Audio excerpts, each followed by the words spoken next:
Hello dear friends, welcome back to my channel. Today in this video I will show you how to transfer money to your bank account from Wise. So let's get started. First open Wise app,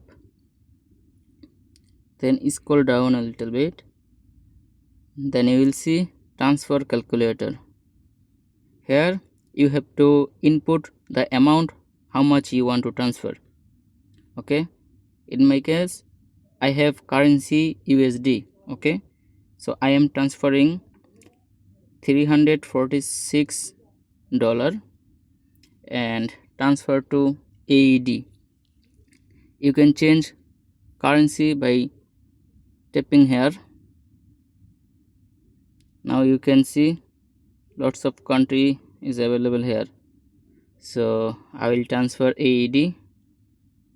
Okay, then click on send, then select your bank account.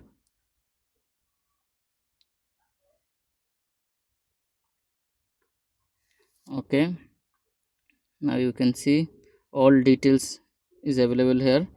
If I transfer now, I will receive my money tomorrow. It's Tuesday. Okay, then click on continue. Then you will get a confirmation like this and check and verify. After that, scroll down, click on confirm and send. Wait few seconds. Now you can see my transfer has been successfully done. So guys, if you think this video was helpful, please make sure you subscribe to my channel.